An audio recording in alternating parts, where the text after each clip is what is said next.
సంఘటన, నా కొడుకు సంఘటన మమ్మల్ని ఇబ్బంది పెడుతుంటే 29 మంది ఇలా ఇంటర్మీడియట్ విద్యార్థులు, మైనర్ విద్యార్థులు ఇలా ఆత్మహత్య చేసుకుంటే మరి ఆ తల్లుల బాధలు ఎట్లుంటే ఇప్పుడు గుర్తొస్తున్నాయి అన్న. ఆ కష్టంలో కూడా వాళ్ళకు అండగా ఉన్న వ్యక్తి ఈ బండి సంజయ్ అన్న.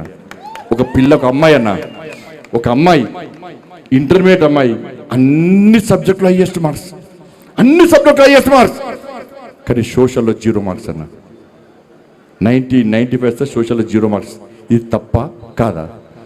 ఆ అమ్మాయి కలెక్టర్ కావాలి, నేను IPS కావాలని చెప్పి వాళ్ళ ఉన్న తల్లిదండ్రులు, పేద కుటుంబం, పొలమమ్మి, పుస్తలమ్మి, అన్నమ్మి ఆ పిల్లను డాక్టర్ చేయాలి, IPS చేయాలి, IAS చేయాలంటే గత ప్రభుత్వం మూర్ఖత్వం వల్ల ఆ పిల్ల 0 మార్క్స్ వస్తే ఆత్మహత్య ప్రయత్నం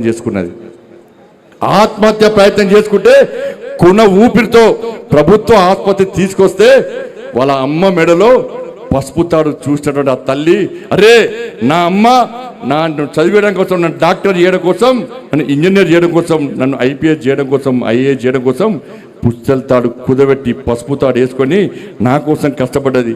నేను చచ్చిపోతే నా తల్లికి నా తండ్రికి అన్యాయం చేసినని చెప్పి కొన ఊపిరితో నా తల్లి, డాక్టర్ గారు నన్ను బతికించండి,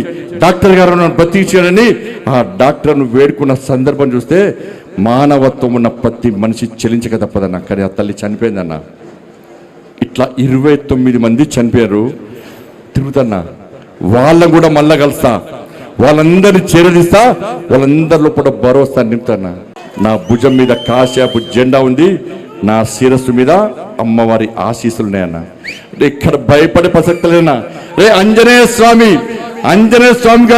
స్వామికి నిప్పు పెడితే అదే నిప్పుపై లంకను మొత్తం ఎట్లా దానం చేసిందో ఇలా బండి సంజయ్ని గెలికిరి వాళ్ళ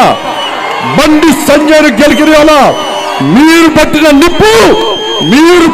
నిప్పు ఒక ఆంజనేయ స్వామిలాగా ఈ దళారుల వ్యవస్థను, ఈ అక్రమార్క వ్యవస్థను, ఈ కుటుంబ వ్యవస్థను, ఈ అవినీతి వ్యవస్థను పక్కా దగ్ధం చేస్తా, దహనం చేస్తా, ఇదే కాషాపు జెండా పడతా తెలంగాణ మొత్తం చుట్టుముట్టి ఈ రోజు ఎవరైతే కుట్రలు చేస్తుండో, ఎవరైతే కుతంత్రాలు చేస్తుండో, ఎవరైతే నా కుటుంబాన్ని బజార్లో వరేసిండో, ఎవరైతే నా కార్యకర్తల లోపల ఆవేదన రగిలించిండో, నా పార్టీని ఇబ్బంది పెట్టిండో, నా కార్యకర్తలను ఇబ్బంది పెట్టిండో, ఏ ఒక్క వ్యక్తిని కూడా విడిచిపెట్టే ప్రసక్తి లేదన్నా.